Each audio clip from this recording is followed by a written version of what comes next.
Hi friends, అందరూ ఎలా ఉన్నారు?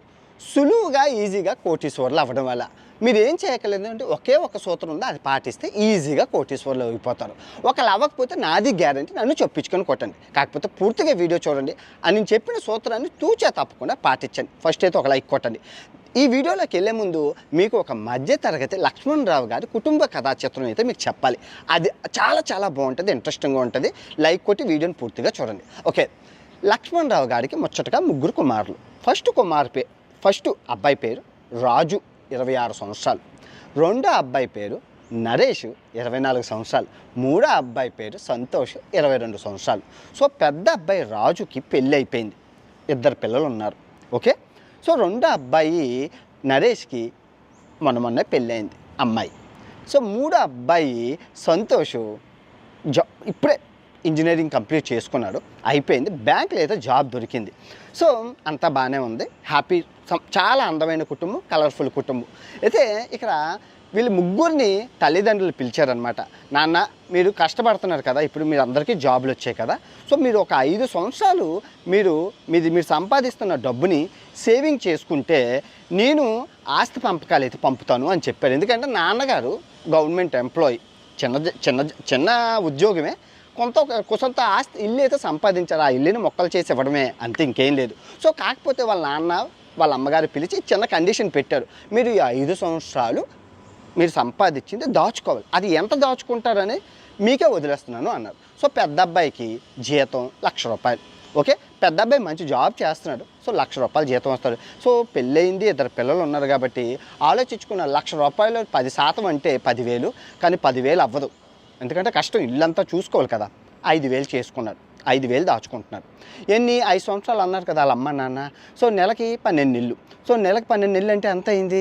12 ఇంటూ 5, 5 10 50, 5 నెలలు 10 అంటే 60 నెలలు.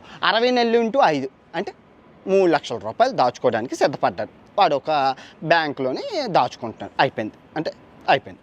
సో రెండో వాడు మరి పెళ్ళి అయింది, ఆడికి జీతం 50,000. ఆడు చేస్తుంది సాఫ్ట్వేర్ ఎంప్లాయీ, అంతా వస్తుంది. సో గుడ్ న్యూస్ ఏంటంటే వాళ్ళ వైఫ్ది కూడా పనిచేస్తుంది. కానీ వీడు 50,000తో జీతం సంపాదించుకుంటున్నాడు. ఆ 50,000లోని మరి వీడికి ఇంకా పిల్లలో జల్ల ఏం లేదు కదా. సో 10 అంటే 10%, అంటే 50,000కి 10% ఎంత అయింది? 5,000 అయింది. సో వీడు 5,000 దాచుకుంటున్నాడు. ఎవడు? మన నరేష్. సో ఇంకా మన చిన్నోడు సిగురోడు, మన చంటోడు బొడ్డోడు సంతోష్ పాస్ అవుట్ అయ్యి బ్యాంకులో జాబ్ కొట్టాడు. కానీ అంత ఇచ్చారు కదా స్టార్టింగ్లోని 20,000 వస్తుంది. సో 20,000 వస్తే మనోడికి ఖర్చు ఏముంటుంది? 20,000 ఏడ్చేయాలి, కటింగ్లు అన్నీ పోయి వస్తాయి. వస్తాడు అంటే వీళ్ళందరూ కలిపి ఒక ఇంట్లో ఉంటున్నారు, ఉమ్మడి కుటుంబం అందరిదని. ఎందుకంటే వాళ్ళ నాన్నగారు పెద్ద ఇల్లు కట్టాడు పల్లెటూరులో. సో అందరూ ఉంటున్నారు, అంటే సిటీ కొంచెం దూరంలో అనమాట, ఒక 60 కిలోమీటర్ల దూరంలోనే. సో అందరూ అందులో ఉంటున్నారు, హ్యాపీగా కుటుంబం అందరూ బాగానే ఉంది. అందరూ లోకల్ బస్సులు, సైకిళ్ళు, బస్సులు ఊరుకొని రోజు అప్ అండ్ డౌన్లు చేసుకుంటూ హ్యాపీగానే ఉన్నారు కుటుంబం. సో మనోడు ఏం చేస్తున్నాడంటే ఏకంగా 25%, అంటే 25% అంటే అంత 20,000కి 10% అంటే 2,000, 20% అంటే 4,000, 5% మొత్తం ఈడు ఒక 5,000. సో వీడికి కూడా అంతే, 5 సంవత్సరాలకి దగ్గర ₹3,00,000. సో ముగ్గురు 5 సంవత్సరాలు అయింది. కట్ చేస్తే వాళ్ళ అమ్మ నాన్న పిలిచారు. నాన్న ఎంతంత సేవింగ్ చేశారా మీరు అందరూ, ఇంకా ఆస్తి పెంపకాలు అయితే మొదలు పెడదాము అని అన్నారు. సో అమ్మ, నాకు 2 పిల్లలు ఉన్నారు, పిల్లం ఉంది, మరి బరువు బాధ్యతలు నాకు ఉన్నాయి కాబట్టి మరి నేనైతే ఇదిగో అమ్మ, నా జీతం ₹1,00,000 జీతంలో 5% సేవ్ చేయడం వల్ల నాకు 3,00,000 వచ్చింది. ఇంట్రెస్ట్లు మధ్యలో బోనస్లు కలిపి దగ్గర 4,50,000 అయింది అని ఇచ్చాడు వాళ్ళ అమ్మకి. 5 సంవత్సరాలకి మరి ఇంట్రెస్ట్ వస్తుంది కదా, వడ్డీకి, ఈ డబ్బుకి వడ్డీ తర్వాత అన్నీ వస్తాయి కదా. సో ఆ విధంగా శాలరీ కూడా పెరుగుతూ ఉంటుంది. సో ఆ విధంగా ఇదిగో అమ్మ అని చెప్పి 5,00,000 వాళ్ళ అమ్మకి చూపించాడు. 4,50,000 చూపించాడు, 5,00,000 చిల్లర అనుకోండి. సో వాళ్ళు మన నరేష్ రెండోవాడు, అరే నువ్వెంత సంపాదించావురా మధ్యోడా అంటే, అమ్మ తన జీతం తనది, నా జీతం నాదమ్మ. ఎందుకంటే మరి అమ్మాయి కూడా పనిచేస్తుంది, వాళ్ళకి అమ్మ నాన్న ఉన్నారు కదా, మరి ఆ అమ్మ నాన్నని ఎవరు చూసుకుంటారు? మరి ఈ అమ్మాయి చూసుకోవాలి కదా. న్యాయం ధర్మం తప్పు. ఆ అమ్మాయి జీతం వాళ్ళ అమ్మ నాన్నలు చూసుకోవడానికి సరిపోతుంది. ఆ అమ్మాయి జీతం ఈ అబ్బాయి జీతం అసలు సంబంధం లేదు, అది న్యాయం. సో వీడు సంపాదించింది ఇదిగో అమ్మ అని చెప్పి, అమ్మ నేను మరి నాకు వచ్చిన 50,000 జీతంలో 10% అయితే దాచుకోగలిసానమ్మా. మరి నువ్వు చూసుకుంటే 5,000 దగ్గర దగ్గర నాకు కూడా, ఎందుకంటే ఈడు కూడా తీస్తున్నప్పుడు ఈ వడ్డీకి డబ్బులు అన్నీ కలిపి ఈడికి ఒక 5 లక్షలు అయ్యాయి. ఇదిగో అమ్మ 5 లక్షలు వాళ్ళ అమ్మ చేతిలో పెట్టాడు. అయిపోయింది. ఒరే చిన్నోడా నువ్వెంతరా సంపాదించావు సంతోషు అని వాళ్ళ నాన్న అంటే, నాన్న అన్నాళ్ళు 100 తోపు నాన్న, మనకేం ఖర్చులేం లేవు కదా, మామూలుగా కాదు, ఇదిగో మనం 25% అన్నారు. అంటే 20,000లో 25% అంటే అది కూడా అంతే అయింది. సో మనోడికి ఆ డబ్బులు ఈ డబ్బులు వడ్డీ అంతా కలిపి ఈడు ఒక 5 లక్షలు ఇచ్చాడు. ఈడు కూడా 5 లక్షలు, మొత్తం అంతా 15 లక్షలు. భలే ఉంది అబ్బా, అందరూ సరిసమానంగా ఇక్కడ మీరు చూసుకుంటే పరిస్థితుల ప్రకారం సేవింగ్లు మనకి ఎంత చెట్టుకి అంతే గాలి. చిన్న చెట్టు చిన్న గాలి వేస్తుంది, పెద్ద చెట్టు పెద్ద గాలి వేస్తుంది. అది అందరికీ తెలిసిన సామెత. ఎంత చెట్టుకి అంత గాలి. సో పెద్దోడు పెద్ద శాలరీ ఉన్నా తక్కువ సేవింగ్ చేసుకోగలరు, చిన్నోడు తక్కువ 20,000 శాలరీ ఉన్నా ఎక్కువ సేవింగ్ చేసుకోగలరు. దానికలా కారణం ఖర్చుల ప్రకారమే మనం సేవింగ్ అనేది చేసుకోవాలి. అది చాలా నిజంగా వాళ్ళ అమ్మ గ్రేట్, బాగా చెప్పింది. సో మనందరూ సేవ్ చేసుకున్నారు. ఇప్పుడు కట్ చేస్తే ఏం చెయ్యాలి ఆ డబ్బులని ఆలోచనలో పడ్డారు కుటుంబం అందరూ. సో కుటుంబం అందరూ కూర్చొని ఈ 15 లక్షలు ఏం చేద్దామని ఆలోచిస్తున్నాడు. వాళ్ళ అమ్మ అడుగుతుందనమాట, అరే పెద్దోడా నువ్వేం చేద్దాం అనుకుంటున్నావురా?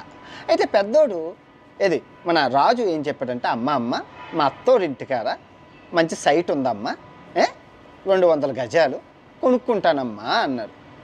మంచి పనే, అందరికీ తెలిసిందే, జనాభా పెరుగుతుంది, భూమి తగ్గిపోతుంది, రోజు రోజుకి రియల్ ఎస్టేట్ తారాస్థాయికి వెళ్తుంది, కానీ ఎక్కడ పడట్లేదు. ఎందుకంటే జనాభా పెరుగుతుంది.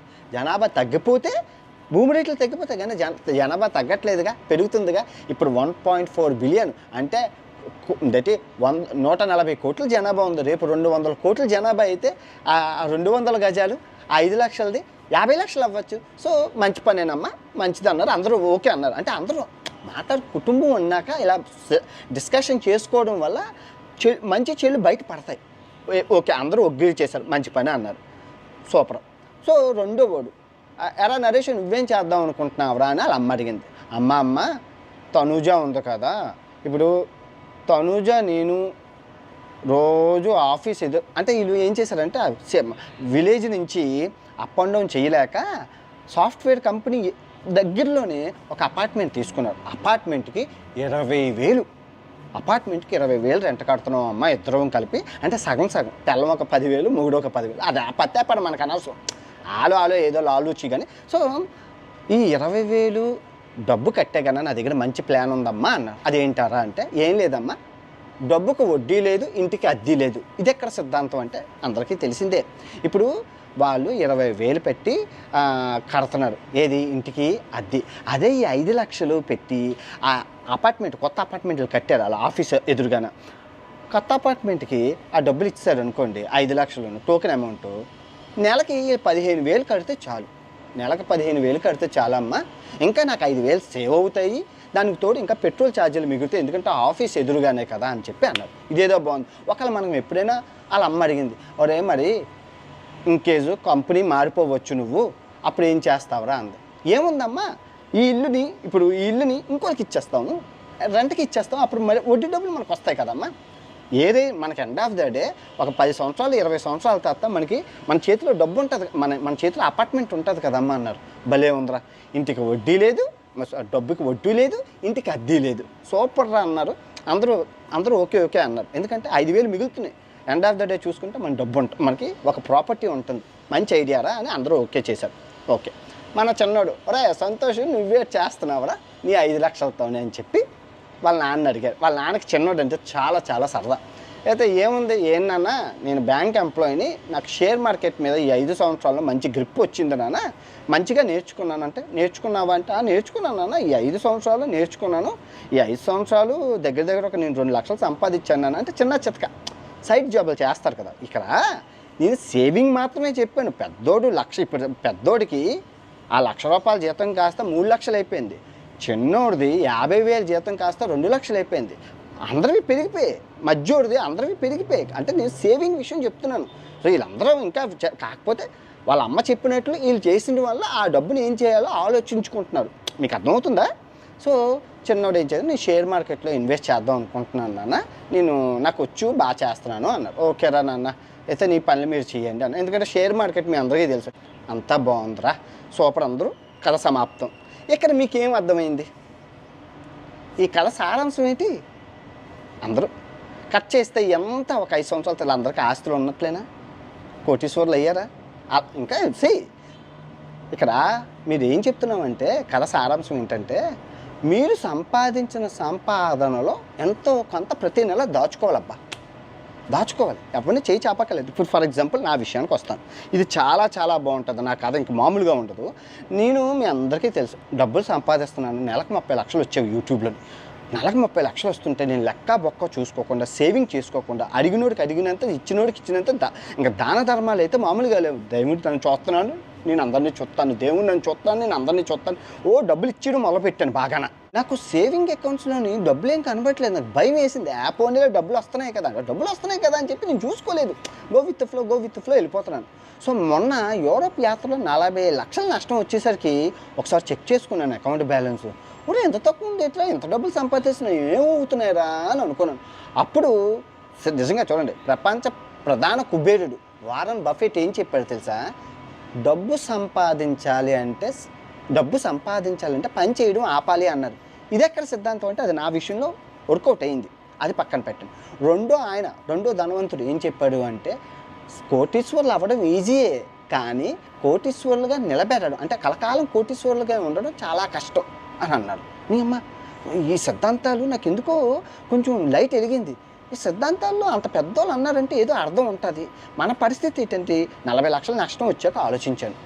ఫ్రెండ్స్ అడుగుతున్నారు, ఏమిరా నీ దగ్గర ఉన్నాయి కదా, నెలకు 30 లక్షలు సంపాదిస్తున్నావు కదరా, జబర్దస్త్ చేస్తున్నారు. ఫ్రెండ్స్ కాదనిలేం ఇస్తున్నావు. చుట్టాలు ఫోన్ చేస్తున్నారు, అర్జెంటుగా 5 లక్షలు ఇయ్యి, నీకు మళ్ళీ ఇచ్చేస్తాను అంటున్నాను. చుట్టాలు కదా, ఇవ్వకపోతే బంధం పోతుంది. 5 లక్షలే కదా ఇస్తున్నాను. 3 నెలలు అంటుండే, 4 నెలలు అంటుండే, 5 నెలలు ఇవ్వట్లేదు. అడిగితే ఫోన్ కట్ చేసేస్తున్నాడు. ఏంటంటే వడ్డీ పైన తీసుకుంటే బ్యాంకులో వడ్డీ పడుతుంది. ఎందుకు అన్వేష్ గారు ఉన్నాడు, వాడి దగ్గర బోల్ డబ్బులు ఉంటాయి, ఆడు ఏం చేసుకుంటాడు, ట్రావెలింగ్కే కదా అని అడిగేస్తున్నారు అందరూ. ఇంకా నేను చూశాను. అప్పుడు 6 నెలలు కరెక్ట్గా 6 నెలల నుంచి సేవింగ్ చేయడం మొదలుపెట్టాను. ఎలాగనుకున్నారు? కర్ర ఎరగకూడదు, పాము చావకూడదు. డబ్బులు ఉన్నాయంటే ఉన్నాయి, ఎక్కడ ఉన్నాయంటే అక్కడ ఉన్నాయి. చూపించు అంటే ఇదిగో బ్యాంక్ బ్యాలెన్స్ ఎంత ఉంది? 79,000. అంటే ఇప్పుడు నీ వీడియో కోసం నీ డబ్బులని విత్డ్రా చేసావంటే కాదు, మీరు బ్యాంక్ స్టేట్మెంట్ చూసుకోండి. ఇదిగో 4 డిసెంబర్ 165 రూపాయలు ఖర్చు పెట్టాను.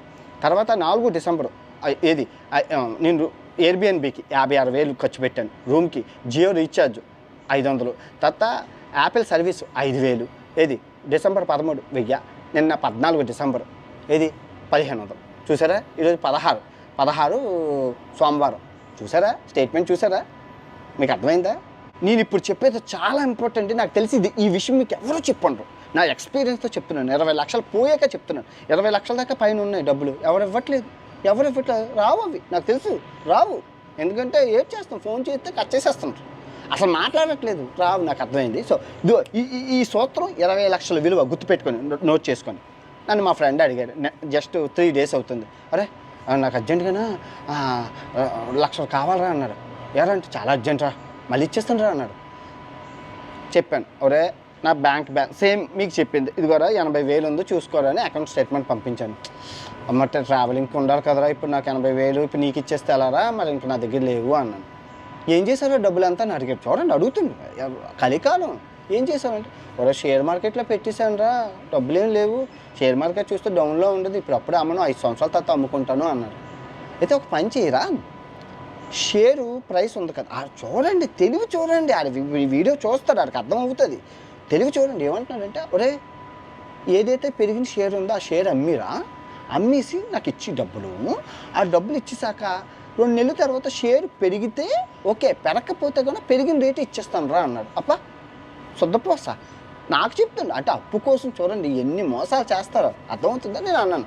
ఒరే ఎంత ఎందుకు, ఇప్పుడు ఆ 1,00,000 రూపాయలు అడుగుతుండు, ఆ స్నేహం నాకు స్నేహితుడు, పోనీలే ఏముంది అని చెప్పి నేను ఏమన్నానంటే, ఒరే ఒక పని చెయ్యు, రూపాయి వడ్డీ ఎవరిస్తారో వాడి దగ్గర తీసుకో, వడ్డీ డబ్బులు నేను కడతాను అన్నాను.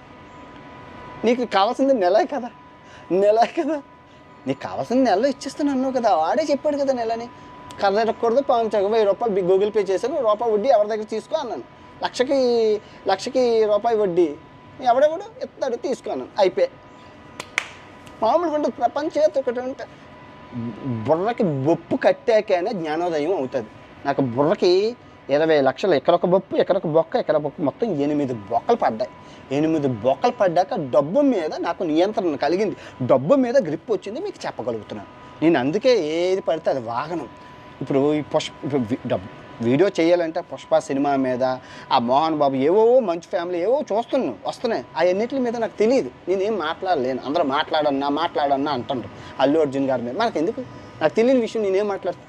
ఈ వీడియోకి దీని గురించి అయితే నేను అనర్గళంగా మాట్లాడగలను, ఎందుకంటే 6 నెలల నుంచి నేను ప్రాక్టీస్ చేసి 20 లక్షలు పోయింది.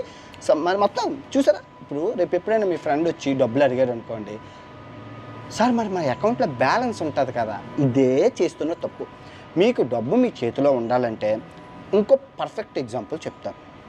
నేను ఇప్పుడు ప్రజెంట్ వేరే దేశంలో ఉన్నాను, అమెరికా నుంచి వచ్చాను ఇక్కడికి. యాక్చువల్గా నేనేమనుకున్నానంటే ఐఫోన్ ఇది ఉంది కదా, ఇది 16 కొనుక్కోవాలి. ఎందుకు అంటే అమెరికాలో తక్కువ రేటు. తర్వాత షూ కొనుక్కోవాలి, ఎందుకంటే అమెరికాలో తక్కువ రేటు. బట్టలు కొనుక్కోవాలి, అమెరికాలో తక్కువ రేటు. ఇంకా ఇయర్ ఫోన్స్ బోల్డ్ కొనుక్కోవాలి, దగ్గర 5 లక్షల రూపాయల షాపింగ్ అయితే ఉంది. అది నా ప్లాన్. నేను ఎప్పుడు 3 నెలల నుంచి ప్లాన్ వేసుకున్నాను, ఏటేటి కొనుక్కోవాలో లిస్ట్ కూడా రాసుకున్నాను. అవి అవసరమా అంటే అవసరం లేదు, లేకుండా బతకగలంటే బతకగలం. ల్యాప్టాప్ కూడా కొనుక్కోవాలి, అన్నీ 5 లక్షల బడ్జెట్. సో మరి బ్యాంక్ బ్యాలెన్స్ 80,000 ఉంది, 80,000తో నేను ఏమైనా కొనుక్కోగలనా? అవుతారా చెప్పండి. చేతిలో డబ్బు ఉంటే కొనిద్దును. ఎప్పుడులాగా నేను ఈ డబ్బులన్నీ ఇన్వెస్ట్ చేయకపోయి ఉంటే, దాచుకోపోయి ఉంటే కొనిద్దును, వెళ్ళి 5 లక్షలు పెట్టి కొనిద్దును. అవన్నీ వేస్ట్ అవుతుంది కదా. ఈ ల్యాప్టాప్లు ఇవన్నీ అంటే అవసరం అంటే అవసరమే, అవసరం కాదంటే అవసరం కాదు. అది ఇప్పుడు నన్ను లేకుండా ఏమి ఐఫోన్ 15 ఐఫోన్ 13 ఇంకోటి అంటే డబ్బు చేతిలో ఉంటే అలా పిచ్చాలను చూస్తాయి. అదే డబ్బు చేతిలో లేకపోతే ఏ ఆలోచనలు రేవు, కడుగొడ్డు వేసుకుని పంగుంటాం. ఇప్పుడు 80,000 ఉంది, ఆ 80,000 వచ్చి మళ్ళీ నెల జీతం వచ్చినంత వరకు అలా ఉండాలి, యూట్యూబ్ డబ్బులు వచ్చినంత వరకు. ఎందుకంటే క్రెడిట్ కార్డు ఉంది, నెలకు 5 లక్షలు క్రెడిట్ కార్డు వాడుతాను, 5 లక్షలు అప్పు తీర్చేస్తాను. సో అప్పుడు కదా ఐడియా ఎలాగో మామూలుగా ఇదిగో మీరు అర్థం చేసుకోవాలి. నేను ఎంత నష్టపోయాక మీకు నేను చెప్తున్నాను, ఊరికి నేను చెప్పట్లేదు. Information is wealth. నేను చెప్పింది రాసుకొని ఉంచుకోండి, అందరికీ పడితేస్తుంది. ఇది చూసారా, పెద్దల మాట చెద్దన్నం మూట అని ఊరికి అనలేదు. పెద్దలు ఏం చెప్పినా మన మంచి గురించి. ప్రపంచ కుబేరుడు, ప్రపంచంలోనే అత్యధిక ధనవంతుడు ముసలాయన చెప్పాడు. ఏమని చెప్పాడు? డబ్బు సంపాదించాలంటే పని చేయడం ఆపాలన్నారు. నాకు అర్థం అవ్వలేదు, పని చేసిపోతే డబ్బులు ఎలాగొస్తాయి అని. సో ఆ 30 లక్షలు మీరు నమ్మరు, 30 లక్షలు నెలకు వస్తుంటే నాకు అర్థం అవ్వట్లేదు. డబ్బులు వచ్చినట్లు పోతుంది. సో అలా కాదని చెప్పి నింపాదిగా ఒక నెల రోజులు ఏం పని చేయలేదు నేను. అప్పుడు లాస్ట్ ఇయర్ జనవరికి ఏం పని చేయకుండా కూర్చొని నింపాదిగా ఆలోచిస్తే అర్థమైంది నేను ఏం చేస్తున్నాను. ఈ సంవత్సరంలో కోటీశ్వరుని అయ్యానా, బ్యాంక్ బ్యాలెన్స్ 1 కోటి రూపాయలతో ఉన్నానంటే అరే 1 కోటి రూపాయలకి ఎందుకు అలాగ అయిపోతున్నాను. నిజాయితీగా కష్టపడడం అంత ఈజీ కాదబ్బా.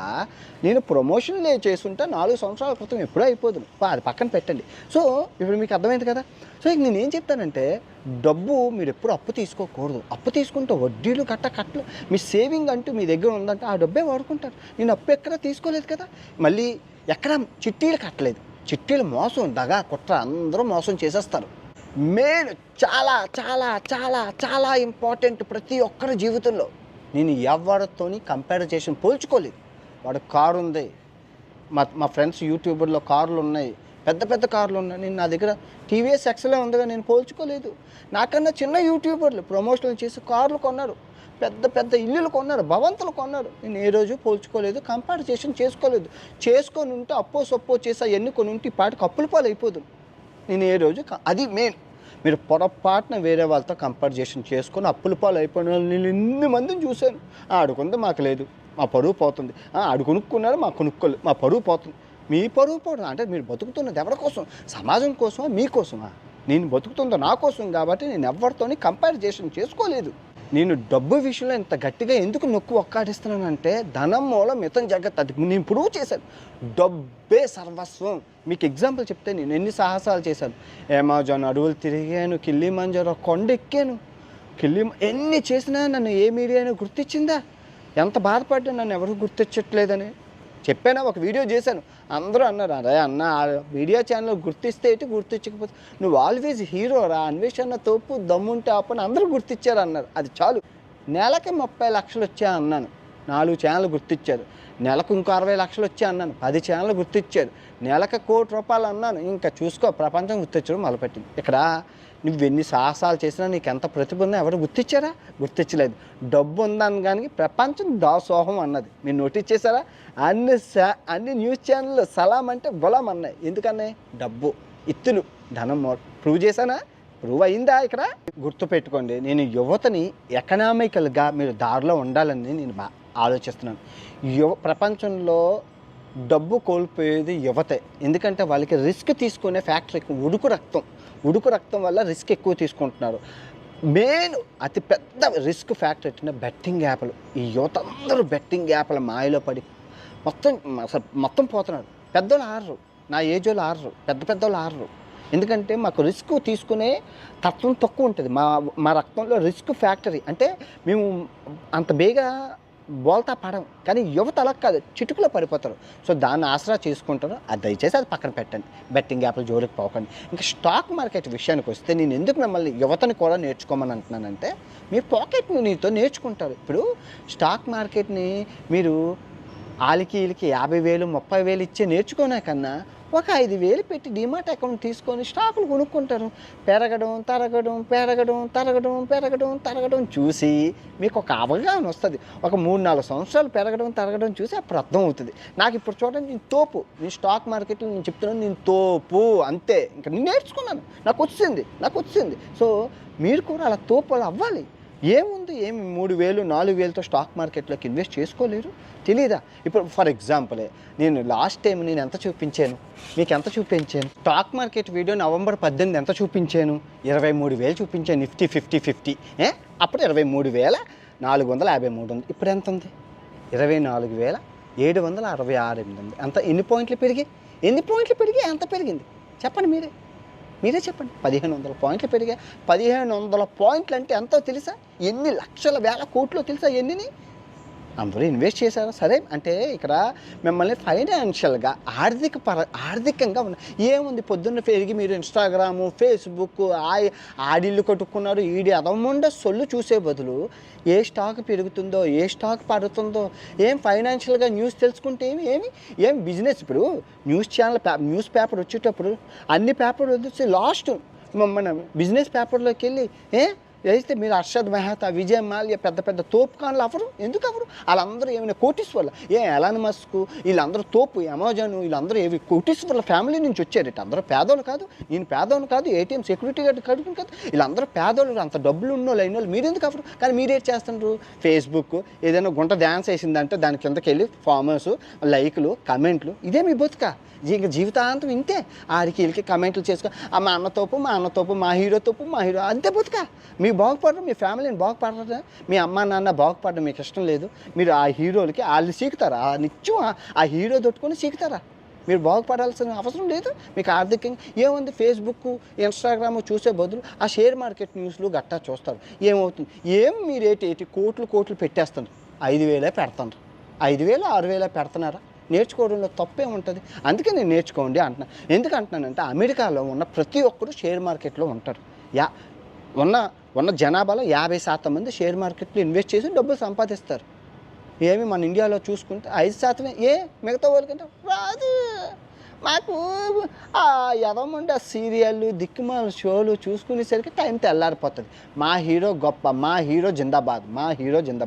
ఆడిది పెద్దది, ఈడిది పెద్దది. వీడికి ఇన్ని వేల రికార్డులు. ఒరే వాళ్ళు బాగానే ఉన్నారు, 1,000 కోట్లతోని వాళ్ళు బాగానే ఉన్నారు. మీ పరిస్థితి ఏంటి? పేదోడుగా అయిపోతున్నాడు. నా బాధ ఏంటంటే నేను అమెరికాలో జాబ్ సంపాదించుకున్నాను. అందరికీ చెప్పాను ఎలా సంపాదించుకున్నారు. ఛానల్ పెట్టి అమెరికాలో నేను సంపాదించుకున్నాక జాబ్ 1000 మంది సంపాదించుకున్నారు. నా వీడియోలు చూసి అందరూ ఉన్నారు, ప్రూఫ్లతో సహా ఉన్నాయి. తర్వాత ఇప్పుడు నేను కోటీశ్వరుని అయ్యాను. మీరు ఎందుకు అవ్వకూడదు? ఎందుకు అవ్వలేరు? చెప్పండి, ఎందుకు అవ్వలేరు? చెప్పండి. టీనేజర్లకి మళ్ళీ చెప్తున్నాను, మీ అమ్మ ఇవ్వలేదు, మీ బాబు ఇవ్వలేదు, మా నాన్న అది కొనలేదు, ఇది కొనలేదు. అవయవాలు ఇచ్చారు. కాళ్ళు, చేతులు, కళ్ళు మంచి ఆరోగ్యం ఇచ్చారు, అది చాలు. దాంతో దేవుడికి దండం పెట్టి కాయా కష్టం చేసుకొని పార్ట్ టైం జాబులు చేయండి. నీ అమ్మ అమెరికా ప్రెసిడెంట్ కొడుకులు కూతుర్లు చేస్తాను పార్ట్ టైం జాబులు. కొన్ని లక్షల వేల కోట్లు ఉన్న పిల్లలు చేస్తాను పార్ట్ టైం జాబ్కు. మీకు చేయడానికి రా తిండికి తెకానా లేని వాళ్ళు మీరు పార్ట్ టైం జాబ్ చేస్తే మీ నామోషన్ ఏటవుతుందిరా? ఐస్ క్రీములు, బాత్రూంలో, స్విమ్మింగ్ పూల్ క్లీనింగ్ ఏదో ఒకటి చేస్తారా, చేసి రూపాయి అది దాచుకోండి రా. దాచుకుంటే ఎండ్ ఆఫ్ ద డే మీరు ఒక ఏజ్ వచ్చేసరికి సర్టన్ ఏజ్ బోల్డ్ ఆస్తి దాచుకుంటే బోల్డ్ డబ్బులు కనబడతాయరా, ఖర్చు పెడితే కనబడవరా. మీరు ఎంజాయ్మెంట్ చేయాలి, అన్నీ చేయాలి. ఫైనాన్షియల్గా మీరు ఆర్థికంగా నిలబడాలి. ఇప్పుడు తల్లిదండ్రులు పేదవాళ్ళుగా పుట్టారు. ఇప్పుడు మా నాన్న సెక్యూరిటీ గార్డు, మా అమ్మకి ఏమీ తెలియదు అని చెప్పి నేను అలాగే ఉండుంటే ఏటి ఇవ్వలేదు అని ఈ స్థాయిలో నేను నిలబడేగానే. చదువుకోవాలి. Knowledge is important. నేర్పించే వాళ్ళు ఎంతగా లేరు. అన్ని ఇంటర్నెట్ ఫ్రీ ఉంది, చేతిలో మీ ఫోన్ ఉంది. నేర్చుకొని ఇంప్లిమెంట్ చేయండి. ఈజీగా అన్నీ వస్తాయి. మళ్ళీ చెప్తున్నాను, సమయం డబ్బులు ఏందో ఎవ్వరు విలువెవరు ఏకాఖాతర చేయరు. మీకు మళ్ళీ చెప్తున్నాను, డబ్బులు సంపాదించుకుంటే పెళ్ళం వస్తుంది. ఇదిగో నీ దగ్గర డబ్బు లేదనుకో నీకు పెళ్ళి అవ్వదు. గుర్తుపెట్టి నువ్వు ఎప్పుడు నీది ఇంకా అలా ఏలాడేసుకొని ఉండడమే లింగబాబాలాగా.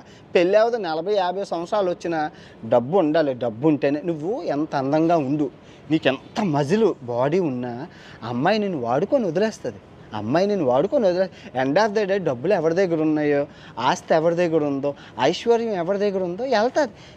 సత్యం రా, నగ్న సత్యం. మరి ఇప్పుడు రేపు నీ దగ్గర డబ్బులు లేకుండా నువ్వు నీ మజిల్స్ను నీ అందంతో ఆ పిల్లకి కడుపు నింపుతావా? డబ్బుతోనే కదా నింపుతావు. వాళ్ళేం తప్పు కదా, వాళ్ళ రైటు, అమ్మాయిలే రైటు. ఇక నువ్వు సంపాదించి పెట్టాలి. అది మగోడిగా నీ బాధ్యత. నువ్వు సంపాదించుకోకుండా వస్తుందిలే అంటే ఇంకా నువ్వు బొంబొచ్చే నువ్వు అడుక్కుని తినడం ఎండ్ ఆఫ్ ద డే. మీకు అర్థమైందో ఉంటుంది. మీకేం అర్థమైంది? పొదుపు అనేది ఇంపార్టెంట్. ప్రతి ఒక్కరూ చేయాలి. పేదవాడు చేయాలి, మధ్యతరగతి వాడు చేయాలి, డబ్బున్నోడు చేయాలి. ఎందుకంటే డబ్బు పొదుపుతోనే అన్నీ అవుతుంది. నేనే పర్ఫెక్ట్ ఎగ్జాంపుల్. 5 లక్షల సామాన్లు కొనాల్సింది 80,000 ఉన్నాను, రూపాయి కొనాలి. 5 లక్షలు సేవ్ అయినట్లేనా? ఒకవేళ నేను సేవ్ చేసుకోకపోయి ఉంటే ఏమవుతును? iPhone 16 వద్దును, కొత్త షూస్ వద్దును, కొత్త ల్యాప్టాప్ వద్దును, కొత్త బ్యాగ్ వద్దును, ఇంకా బోల్డ్ సామాన్లు, ఇయర్ ఫోన్స్ ఎన్నో వద్దును. అవన్నీ నా దగ్గర ఉన్నాయి. అయినా కొత్త కొనాల్సి వద్దు. ఎందుకంటే అకౌంట్లో డబ్బులు కనబడుతున్నాయి. ఆ డబ్బు కనబడకపోయేసరికి సేవ్ చేసుకోగలిసానా? మీ దగ్గర మీ చేతిలో డబ్బు ఉండకూడదు. మాయమైపోవాలి. తినడానికి మాయమైపోతే నువ్వు ఏ దోబరా ఖర్చులు పెట్టవు. గుర్తుపెట్టుకో. అవసరం అంటే నీ సేవింగ్స్లో ఉండాలి. Saving is important. పొదుపు ఇంపార్టెంట్. గుర్తుపెట్టుకోండి. ఇది ఒకే ఒక సూత్రం చెప్తాను. ఆ సూత్రం ఇది, పొదుపు. మీరు సేవ్ చేసుకోండి. కొన్ని సంవత్సరాల తర్వాత చూసుకోండి. కోటీశ్వర్లు అవ్వకపోతే నన్ను అడగండి. నేను అయ్యాను. మీరు కావాలి. ఆర్థికంగా యువత నిలబడాలి. ఈ బెట్టింగ్ జోలికి పోకూడదు. ఓకే. సర్వే జన సుఖనో భవంతు. లక్ష్మీదేవి అందరికీ రావాలి. అందరూ బాగుండాలి. అందులో నేను ఉండాలి. ఓకే. మళ్ళీ మంచి వీడియోతో మీ ముందుకు వస్తాను. ఓకే. బాయ్.